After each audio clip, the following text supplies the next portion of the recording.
Yasin kita bersyukur di atas pengurniaan dan ruang pada kumpulan kami untuk menyelesaikan satu tugasan yang agak mencabar dalam menghasilkan satu kertas kerja yang berkaitan proses kejadian manusia menurut Al-Quran dan sains.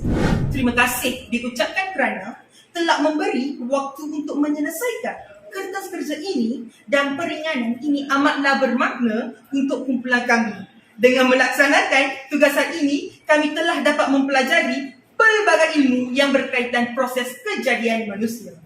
Asal-usul kejadian manusia menurut pandangan Islam sangat bertentangan dengan apa yang telah dikemukakan oleh para pencetus dan pendukung teori evolusi, iaitu Charles Darwin, di mana beliau berpendapat bahawa makhluk hidup yang termasuk manusia berasal daripada evolusi atau perubahan-perubahan makhluk hidup yang termasuk manusia berasal daripada evolusi atau perubahan-perubahan makhluk sebelumnya.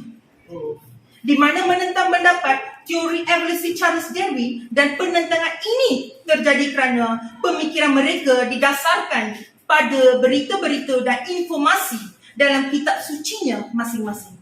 Salah satu daripada kitab suci tersebut adalah Al-Quran, di mana Al-Quran adalah kitab suci agama Islam, dan ianya banyak menyebutkan tentang beberapa proses kejadian manusia yang lebih terperinci dan jelas. Antaranya nutfah, iaitu peringkat pertama, bermula selepas persenyawan atau minggu pertama. Ianya bermula setelah berlakunya pencampuran air mani. Peringkat kedua, alaqah. Peringkat pembentukan ialah pada hujung minggu pertama, hari ke-7. Pada hari yang ke-7, telur yang sudah disenyawakan itu akan tertanam di dinding taraf karah makin. Selepas itu, kami mengubahkan nutfah menjadi alaqah. Peringkat ketiga, mudghah. Pembentukan mudghah dikatakan berlaku pada minggu keempat, dan peringkat ini sudah berlaku pembentukan otak, saraf tunjang, telinga dan anggota-anggota yang lain. Selain itu, sistem pernafasan bayi sudah terbentuk. Virus yang tertanam di dalam otak-otak ibu kini mempunyai saluran darahnya sendiri. Jantung bayi pula mula berdenyut. Untuk perkembangan seterusnya, darah mula mengalir dengan lebih banyak lagi ke situ bagi membekalkan oksigen dan pemakanan yang secukupnya. Menjelang 7 minggu, sistem pernafasan bayi mula berfungsi sendiri. Peringkat keempat, izam dan lam. Pada peringkat ini, iaitu minggu ke-5, ke-6 dan ke-7, ialah peringkat pembentukan tulang yang mendahului pembentukan otot-otot. Apabila tulang belulang telah dibentuk, otot-otot akan membungkus rangka tersebut. Kemudian, pada minggu ke-7, terbentuk pula sistem yang kompleks. Pada tahap ini, perut dan usus, seluruh saraf, otak dan tulang belakang mula terbentuk. Serta dengan itu, sistem pernafasan dan saluran pernafasan dari mulut ke hidung dan juga paru-paru mula terlihat.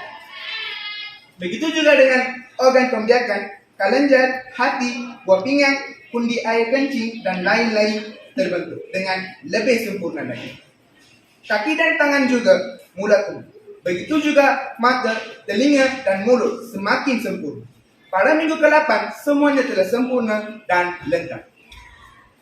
Peringkat kelima, nasyaz kholqan.